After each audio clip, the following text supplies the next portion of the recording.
साल 1951। ये वो साल है जब आजाद भारत में पहला आम चुनाव लड़ा गया था।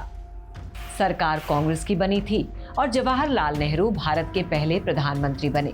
उसी साल 25 जुलाई को संयुक्त पंजाब के महेंद्रगढ़ जिले के गांव राठीवास में एक बच्चे का जन्म होता है।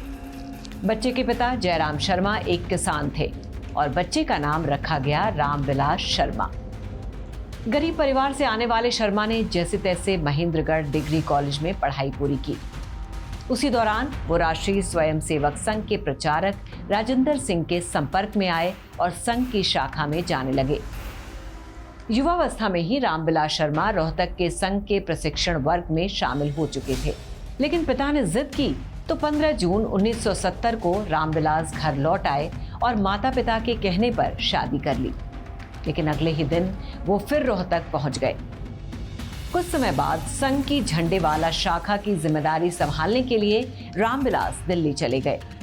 उन्होंने भिवानी के किरोड़ी मल कॉलेज से बीएड किया और अपना खर्चा चलाने के लिए रात में गार्ड की नौकरी की।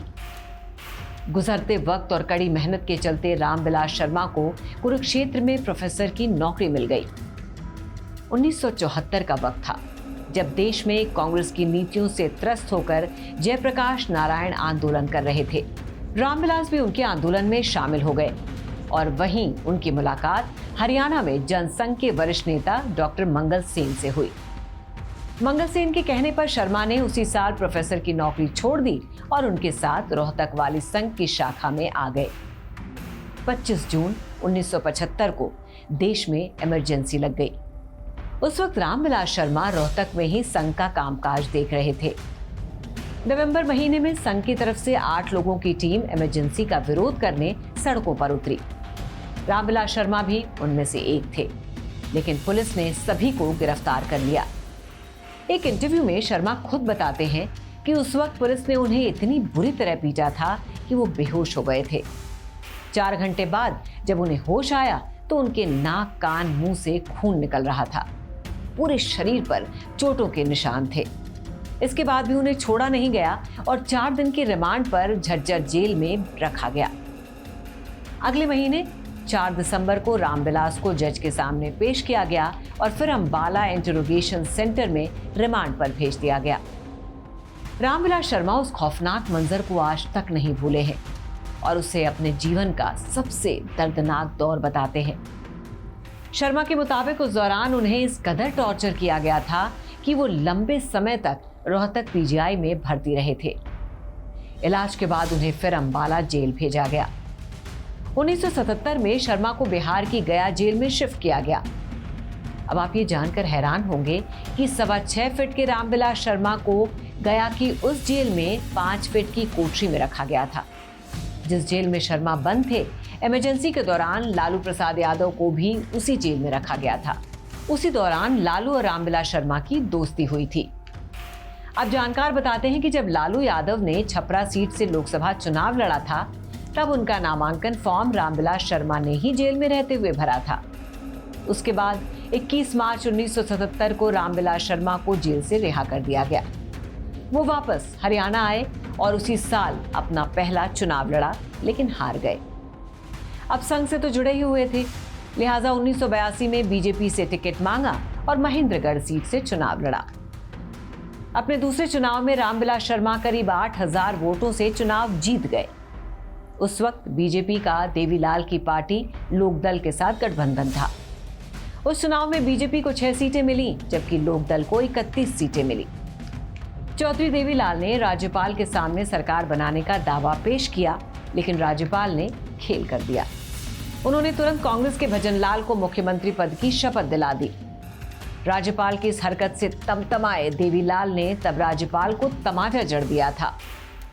5 साल बाद फिर चुनाव हुए। 1987 के विधानसभा चुनाव में भी रामविलास शर्मा को और बड़ी जीत मिली। इस बार उन्होंने कांग्रेस प्रत्याशी को 27,000 वोटों से हराया था। उनके लगातार शानदार प्रदर्शन को देखते हुए बीजेपी ने 1991 में रामविलास शर्मा को हरियाणा का प्रदेश अध्यक्ष बना दिया। एक इंटरव्यू में रामविलास बताते हैं कि 1991 में ओपी चौटाला की सरकार गिर चुकी थी। राज्य में विधानसभा चुनाव होने थे, जिसे लेकर सुषमा स्वराज के घर एक मीटिंग हुई। मीटिंग में अटल बिहारी वाजपेयी भी थे। सुषमा जी का कहना था कि हमें हरियाणा में गठबंधन में चुनाव लड़ना चाहिए। वो मुझसे कह रही थी कि या तो बंसीलाल की पार्टी से गठबंधन कर लो या चौटाला के साथ चले जाओ। लेकिन मैं जिद पर अड़ा था कि हम सभी सीटों पर अकेले चुनाव लड़ेंगे। मरने से पहले डॉक्टर मंगल सेन मुझसे कह गए थे कि पूरी सीटों पर चुनाव लड़ने की तैयारी करो। ये बात सुनकर अटल जी ने सुषमा जी से कहा कि रामविलास पर दबाव मत बनाइए, इसके लिए ये श्रद्धा का विषय है। उसके बाद हम महम को छोड़कर बाकी सभी सीटों पर चुनाव लड़े। उस चुनाव में हम सिर्फ 2 सीटें ही जीत पाए थे, लेकिन अकेले लड़ना हमारे लिए फायदेमंद रहा। हालांकि 1996 में बीजेपी ने बंसीलाल की पार्टी हरियाणा विकास पार्टी के साथ गठबंधन करके 25 सीटों पर चुनाव लड़ा और 11 सीटें जीती।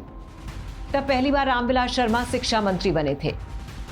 2000 में हरियाणा विधानसभा चुनाव हुए तो रामविलास शर्मा बल्लभगढ़ सीट से उतरे। मतदाताओं को लुभाने के लिए बल्लभगढ़ के दशहरा मैदान में अटल बिहारी वाजपेयी और देवीलाल की जनसभा करवाई गई। सभा के अंत में शर्मा ने जनता के सामने जीत के लिए देवीलाल से आशीर्वाद मांगा, लेकिन देवीलाल ने उन्हें आशीर्वाद नहीं दिया। ऐसे में इनेलो और बीजेपी के बीच फूट के कयास लगाए जाने लगे। इससे बचने के लिए शर्मा ने बल्लभगढ़ के मोहना गांव में ओम प्रकाश चौटाला की एक जनसभा आयोजित की, लेकिन वो कार्यक्रम में नहीं पहुंचे। वो मोहना गांव के बजाय उसी दिन पलवल चले गए। इन सब की वजह से शर्मा उस चुनाव में हार गए। खैर, वक्त और आगे बढ़ा। साल आया 2013। पूरे देश में मोदी लहर चल रही थी। रामविलास शर्मा को एक बार फिर से प्रदेश अध्यक्ष बनाया गया। 2014 में पहले लोकसभा और फिर विधानसभा चुनाव हुए। इस बार बीजेपी ने कोई गठबंधन नहीं किया और सभी 90 सीटों पर अपने उम्मीदवार उतारे। मोदी लहर के चलते बीजेपी ने 47 सीटें जीती और पूर्ण बहुमत की सरकार बनाई। लेकिन रामविलास शर्मा सीएम बनने से चूक गए। उनकी जगह मनोहर लाल खट्टर को हरियाणा का मुख्यमंत्री बनाया गया। दरअसल मनोहर लाल खट्टर संगठन के कामों के चलते सालों तक हरियाणा से बाहर थे, लेकिन 2014 के लोकसभा चुनाव से पहले ही उन्हें वापस बुलाकर चुनाव अभियान समिति का अध्यक्ष बनाया गया। नरेंद्र मोदी जब पीएम बने थे तभी से कयास लगाए जा रहे थे कि मोदी के दोस्त मनोहर को हरियाणा में सरकार बनने पर बड़ी जिम्मेदारी मिल सकती है। हालांकि रामविलास शर्मा, कैप्टन अभिमन्यु, अनिल विज जैसे दिग्गज नेता दशकों से पार्टी के लिए मेहनत कर रहे थे। माना जा रहा था कि चुनाव जीतने पर उन्हें सीएम की दौड़ में देखा जा सकता है, लेकिन मनोहर लाल खट्टर को मोदी का दोस्त होने का फायदा मिला। कांग्रेस नेता करण सिंह दलाल एक घटना के बारे में एक इंटरव्यू में बताते हैं कि ये साल 2013 की बात है। एक कार्यक्रम में मुख्यमंत्री भूपेंद्र सिंह हुड्डा नीचे बैठकर प्रसाद ले रहे थे और रामविलास शर्मा अपने हाथों से हुड्डा को लड्डू परोस रहे थे। ऐसा होते ही शर्मा के विरोधियों ने फोटो खींचकर बीजेपी हाईकमान को भेज दी। अब ऐसा दिखाया गया जैसे रामविलास शर्मा हुड्डा जी के खेमे में गए हुए हैं और शायद इसी वजह से उनका सीएम पद का पत्ता काटा गया था। अब एक और घटना के बारे में आपको बताते हैं जो 19 अक्टूबर 2014 की है। उस दिन हरियाणा विधानसभा चुनाव के नतीजे सामने आए थे। 90 में से 47 सीटें जीतकर बीजेपी ने पहली बार हरियाणा में अपने दम पर बहुमत हासिल किया था। अब बारी थी मुख्यमंत्री चुनने की। सियासी गलियारों में 2 नाम सबसे ज्यादा चर्चा में थे, एक बीजेपी प्रदेश अध्यक्ष रामविलास शर्मा का और दूसरा बीजेपी के सीनियर नेता अनिल विज का। 21 अक्टूबर को विधायक दल की बैठक होने वाली थी। उससे पहले ही रामविलास शर्मा के महेंद्रगढ़ आवास पर सुरक्षा बढ़ा दी गई। हरियाणा में अब इस बात की चर्चा जोर पकड़ने लगी कि रामविलास शर्मा मुख्यमंत्री बनने वाले हैं। शर्मा के गांव में मिठाइयां बांटी जाने लगी थी। लोग फोन करके उन्हें बधाइयां देने लगे थे। उस दिन दोपहर बाद विधायक दल की बैठक हुई। बैठक में वो तमाम चेहरे थे जो सीएम की रेस में आगे थे। दिल्ली से केंद्रीय मंत्री वेंकैया नायडू और पार्टी उपाध्यक्ष दिनेश शर्मा बतौर ऑब्जर्वर मीटिंग में शामिल हुए। इसी दौरान नायडू के फोन की घंटी बजी। उन्होंने कुछ देर बात करने के बाद रामविलास शर्मा को फोन पकड़ा दिया। फोन पर प्रधानमंत्री नरेंद्र मोदी थे। रामविलास शर्मा बताते हैं कि उस दिन पीएम मोदी ने मुझसे फोन पर कहा कि आपको विधायक दल की बैठक में मनोहर लाल खट्टर का नाम मुख्यमंत्री के लिए प्रस्तावित करना है। अब जैसा पीएम ने कहा, शर्मा ने वैसा ही किया।